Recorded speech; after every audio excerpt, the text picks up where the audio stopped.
মাশাআল্লাহ। আমার ছাদ বাগানে দেখেন উস্তা, আলহামদুলিল্লাহ। দেখেন আলহামদুলিল্লাহ বলেন সবাই। আলহামদুলিল্লাহ, সাইজটা দেখেন কত সুন্দর। গাছটা অবশ্য এক জায়গা থেকে আনা। এখানে মাত্র 4টে উস্তা গাছ আছে। গাছের পুরো এরিয়াটা দেখেন, পুরো এরিয়াটা ওরা কত দূর ছড়াইছে। হ্যাঁ, এটা এদিকেও চলে গেছে। আর উস্তার সাইজগুলো দেখেন মাশাআল্লাহ। এটা এখনও কাটতে অনেক দেরি। এটা কিন্তু করলা না, উস্তা বলে যেটাকে। দেখেন মাশাআল্লাহ। এদিকেও যদি একটু দেখাই,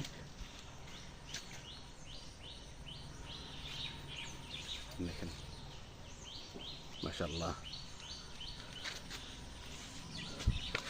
সেগুলো যে সাইজ হয়েছে আলহামদুলিল্লাহ হারভেস্টের জন্য উপযোগী। তবে আজকে হারভেস্ট করতেছি না, যেহেতু ঘরে আগে হারভেস্ট করা উস্তা আছে, শুধু নষ্ট হয়ে যাবে। গাছে রয়েছে আছে, আর 2 দিন থাক, ইনশাল্লাহ পরবর্তীতে ওদেরকে হারভেস্ট করব।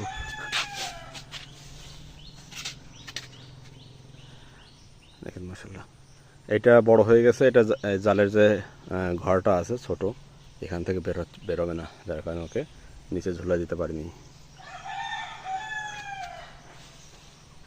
আর প্রতিটা উৎসে যদি এভাবে ঝুলাই দেওয়া হয়, উৎসে হোক বা করলা, তাহলে ওদের গ্রোথটা ভালো হয় এবং দেখতেও সুন্দর লাগে। দেখেন মাশাআল্লাহ, এদিকেগুলো এখন অনেক ছোট, বড় হবে। এইদিকে দেখেন